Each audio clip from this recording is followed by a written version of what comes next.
नमस्कार छात्र छात्राओं, स्वागत है आपका एसआर साइंस स्टडी के अंदर। देखिए, पिछले वीडियो में हमने पढ़ा था क्लोर क्षार अभिक्रिया और इस वीडियो में हम पढ़ेंगे विरंजक चूर्ण के। विरंजक चूर्ण का सामान्य नाम क्या है? इसको जो है ब्लीचिंग पाउडर भी कहा जाता है। ये भी ध्यान रखना है हमें। बनाने की विधि देखिए, विधि में हम देखेंगे कैल्शियम हाइड्रोक्साइड की अभिक्रिया।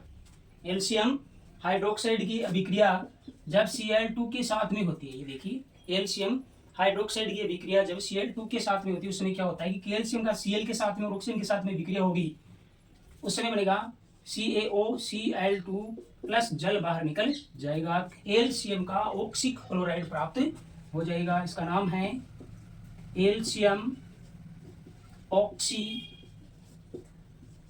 क्लोराइड, इसका रासायनिक नाम है, ये देखिए। और सामान्य नाम इसे कहते हैं विरंजक चूर्ण। विरंजक चूर्ण नाम है इसका, विरंजक चूर्ण।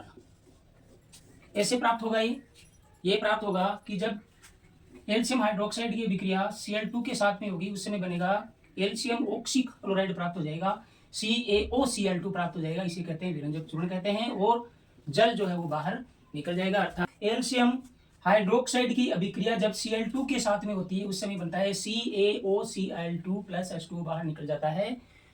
बहुत बार जो है इसका सूत्र भी एग्जाम के अंदर पूछ लिया जाता है, तो सूत्र होता है CaOCl2, यहाँ पर O बीच में आएगा, रखना। इस कारण से इसका रासायनिक नाम है कैल्शियम ऑक्सी क्लोराइड है। और कैल्शियम हाइड्रोक्साइड की अभिक्रिया जब Cl2 के साथ में होती है उस समय CaOCl2 प्राप्त होता है और जल बाहर निकल जाता है। फिर हम देखेंगे विरंजक चूर्ण के उपयोग कौन कौन से हैं। उपयोग में देखिए, नंबर 1 है वस्त्र विरंजन में।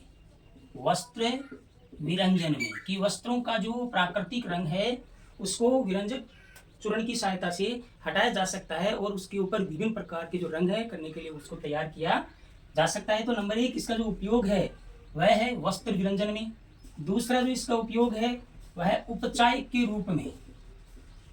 उपचाय के रूप में बहुत से जो फैक्ट्रियां कारखाने जो हैं उनके अंदर उपचाय के रूप में विरंजक चूर्ण का उपयोग लिया जाता है।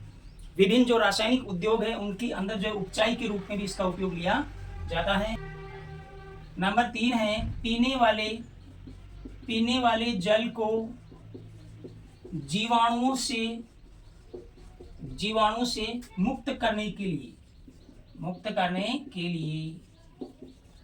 भी इसका उपयोग लिया जाता है। और चौथा जो इसका उपयोग है वह है प्रयोगशाला में अभिकर्मक के रूप में। प्रयोगशाला में अभिकर्मक के रूप में भी इसका उपयोग लिया जाता है। तो ये क्या है? ये आपकी विरंजक जो चूर्ण है उसके उपयोग हैं। देखिए, वस्त्र विरंजन में, उपचाय के रूप में, पीने वाले जल को जीवाणुओं से मुक्त करने के रूप में और प्रयोगशाला में अभिकर्मक के रूप में इसको उपयोग में लिया जाता है। तो विरंजक चूर्ण जो है उसका निर्माण कैल्शियम हाइड्रोक्साइड की अभिक्रिया जब Cl2 के साथ में होती है तो उसमें बनता है CaOCl2। CaOCl2 सूत्र जो होता है बहुत बार एग्जाम के अंदर पूछ लिया जाता है, CaOCl2 अर्थात कैल्शियम का ऑक्सिक क्लोराइड होता है ये। और इसके ये निम्न जो है उपयोग जो है काम में लिए जाते हैं। फिर हम पढ़ेंगे, देखिए, बेकिंग सोडा। बेकिंग सोडा बोल दो, चाहे खाने का सोडा, मीठा सोडा और बेकिंग पाउडर, ये सभी जो है आपके बेकिंग सोडे के ही नाम है। ध्यान रखना कौन कौन से नाम है। बेकिंग सोडा, खाने का सोडा, मीठा सोडा और बेकिंग पाउडर, ये सभी एक ही जो है उत्पाद है, एक ही यौगिक है। ध्यान रखना। बेकिंग सोडा को जो है प्रयोगशाला में बनाने के लिए हम क्या करेंगे, साधारण नमक लेंगे, NaCl ले लिया हमने साधारण नमक। उसके बाद में लेंगे अमोनिया, NH3, ये अमोनिया लेंगे। उसके बाद में लेंगे CO2 गैस और उसके बाद में लेंगे जल। ये जो 4 जो यौगिक है वो काम में लिए जाएंगी। कौन कौन से हैं? साधारण नमक और ये अमोनिया है और ये CO2 कार्बन डाइऑक्साइड है और ये जल है। अर्थात इन सबको जब हम मिला देंगे तो देखिए क्या प्राप्त होगा। यह जो अमोनिया है इसके पास में एक हाइड्रोजन और जुड़ जाएगा और ये Cl जुड़ जाएगा, अर्थात ये बन जाएगा NH4Cl और अमोनियम क्लोराइड अर्थात नौसादर प्राप्त हो जाएगा। क्या प्राप्त हो जाएगा? तो एक जो उत्पाद है वह नौसादर प्राप्त हो जाएगा। दूसरा देखिए क्या बचेगा इसमें, इसमें शेष क्या बच गया है, यहाँ से अमोनिया निकल गया है, यहाँ से Cl निकल गया है, यहाँ से एक हाइड्रोजन निकल गया है, अर्थात शेष क्या बच गया है, शेष बच गया Na और HCO और एक ये यहाँ पर ऑक्सीजन, अर्थात बच गया है NaHCO3। ये है खाने का सोडा, मीठा soda, baking powder, sodium hydrogen carbonate भी बोलते हैं इसे, या सोडियम बाइकार्बोनेट। सोडियम बाइकार्बोनेट, जब हाइड्रोजन बीच के अंदर लग जाता है तो बाई लग जाता है, सोडियम बाइकार्बोनेट भी हम इसे कह सकते हैं। देखिए, साधारण नमक लेंगे और अमोनिया लेंगे, CO2 गैस लेंगे, जल लेंगे, ये जो चार जो अभिकारक है इनको जब मिलाएंगे उस समय ये प्राप्त होगा NaHCO3 सोडियम हाइड्रोजन कार्बोनेट प्राप्त होगा या सोडियम बाइकार्बोनेट प्राप्त होगा। इसको कहते हैं मीठा सोडा, खाने का सोडा, बेकिंग पाउडर इसी को कहा जाता है। और शेष जो है साथ में जो उत्पाद बनेगा NH4Cl अर्थात नौसादर जो उत्पाद है वह प्राप्त हो जाएगा। तो इसको प्रयोगशाला में बनाने की एक सीधी विधि है, वह क्या है, सादा नमक लेंगे, अमोनिया लेंगे, CO2 लेंगे और जल लेंगे, इन सबको मिला देंगे, मिलाने के बाद में क्या प्राप्त हो जाएगा, सोडियम बाइकार्बोनेट प्राप्त हो जाएगा। तो इस प्रकार से इसको बनाया जाता है। फिर हम देखेंगे बेकिंग सोडा के उपयोग। नंबर 1 देखिए, बेकिंग पाउडर बनाने में इसका उपयोग लिया जाता है। यह सोडियम बाइकार्बोनेट एवं टार्ट्रिक अम्ल जैसा एक मंद खाद्य अम्ल का मिश्रण होता है। कौन होता है, बेकिंग पाउडर। बेकिंग पाउडर जो है वह सोडियम बाइकार्बोनेट यानी NaHCO3 और वह जो है टार्ट्रिक अम्ल का जैसा एक मंद खाद्य अम्ल का मिश्रण होता है। और जिसको हम क्या करते हैं कि जब बेकिंग पाउडर को गर्म किया जाता है तो इसमें से CO2 गैस निकलती है। कौन सी गैस निकलती है, CO2 जो गैस निकलती है उत्सर्जित होती है और खाद्य पदार्थों जैसे पाव रोटी है, केक है इत्यादि में खमीर उठाने अर्थात ऊपरी सतह का फूलना। खमीर उठाने का मतलब क्या होता है, ऊपरी सतह का फूलना जो होता है उसमें खमीर उठाने में इसका उपयोग किया जाता है, जिससे ये खाद्य पदार्थ फूल करके स्पंजी हो जाते हैं। जैसे ऊपरी जो सतह है फूल करके जो है रबर के समान जो है स्पंजी हो जाती है, जिसमें इसका उपयोग लिया जाता है। अर्थात बेकिंग जो पाउडर बनाने में किया जाता है, बेकिंग पाउडर देखिए क्या होता है, सोडियम बाइकार्बोनेट और जो है टार्ट्रिक अम्ल का मिश्रण होता है। और जब इस मिश्रण को हम तापमान देंगे, गर्म करेंगे, उस समय CO2 गैस उत्सर्जित होगी। जब इनको हम खाद्य पदार्थों में मिला देंगे उस समय क्या होगा कि CO2 गैस उत्पन्न होगी। और जब CO2 गैस धीरे धीरे खाद्य पदार्थ में से बाहर निकलेगी उस समय क्या होगा, उसकी जो है ना ऊपरी सतह को अपने साथ में ऊपर उठा लाएगी अर्थात उसको फुला देगी। वह जो क्या होगा, स्पंजी हो जाएगी अर्थात फूल करके वो जो स्पंजी हो जाएगी। अर्थात पाव रोटी है, केक है, पिज्जा बर्गर है इत्यादि बनाने के अंदर इसका उपयोग लिया जाता है। देखिए किस प्रकार से ये अभिक्रिया होती है। जब हम खाद्य पदार्थों में बेकिंग सोडा मिला देते हैं तो देखिए क्या होगा कि जब बेकिंग सोडे को हम तापमान देंगे, उष्मा देंगे, गर्म करेंगे उसे, उस समय सोडियम कार्बोनेट प्राप्त होगा। इसे कहते हैं सोडा एस, सोडा एस कहते हैं इसे। और जल प्राप्त होगा और CO2 गैस निकलेगी। देखिए बेकिंग सोडे को जब हम उष्मा देंगे उस समय सोडा एस यानी Na2CO3 प्राप्त होगा, सोडियम कार्बोनेट प्राप्त होगा, जल प्राप्त होगा और CO2 गैस बाहर निकलेगी।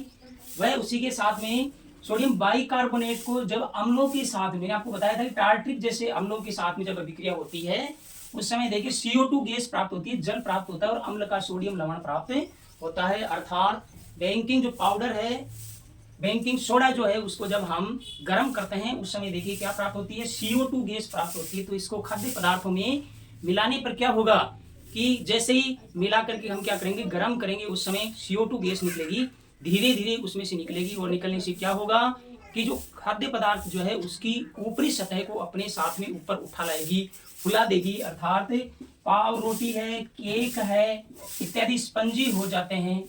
ये जो है स्पंजी हो जाते हैं, केक स्पंजी हो जाते हैं, जैसे पिज्जा बर्गर है इत्यादि भी क्या हो जाते हैं, स्पंजी हो जाते हैं। उसी के साथ में कचौरी समोसे में भी क्या होता है, मीठा सोडा हल्की मात्रा में मिलाने से ये फूल जाते हैं। क्यों फूल जाते हैं, क्योंकि जब मीठे सोडे को तापमान दिया जाता है तो उसमें से CO2 गैस निकलती है और CO2 गैस क्या करती है, खाद्य पदार्थ की ऊपरी सतह को फुला देती है, इसीलिए इनका उपयोग किया जाता है।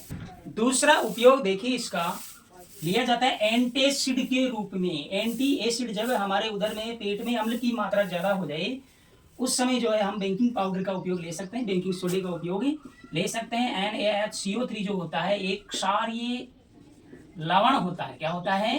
क्षारीय लवण होता है। इसी कारण से इसका उपयोग जो है एंटीएसिड के रूप में भी किया जाता है। जब पेट के अंदर एसिडिटी अम्लता की मात्रा अधिक हो जाती है उस समय मीठे सोडे का उपयोग हम ले सकते हैं, अर्थात ये एक प्रकार का क्षारीय लवण है, इसलिए इसका उपयोग एंटीएसिड के रूप में भी किया जाता है। नंबर 3 देखिए,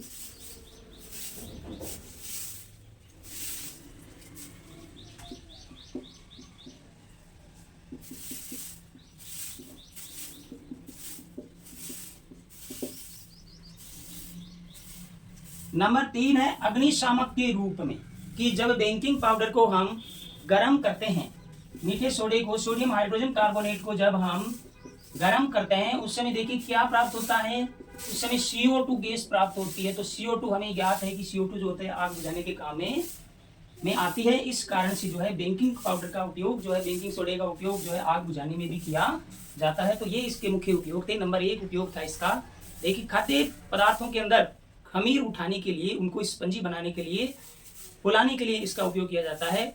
दूसरा जो है इसका उपयोग था वह एंटीएसिड के रूप में भी लिया जाता है, क्योंकि यह एक प्रकार का क्षारीय लवण होता है, इस कारण से इसका उपयोग एंटीएसिड के रूप में भी लिया जाता है। और तीसरा जो उपयोग है इसका उपयोग लिया जाता है अग्निशामक के रूप में भी इसका उपयोग लिया जाता है, क्योंकि जब बेकिंग पाउडर को हम उष्मा देते हैं उस समय CO2 गैस निकलती है। CO2 गैस क्या करती है, यह जो आग बुझाने का कार्य करती है। तो ये मुख्य जो है आपके बेकिंग सोडे के उपयोग थे।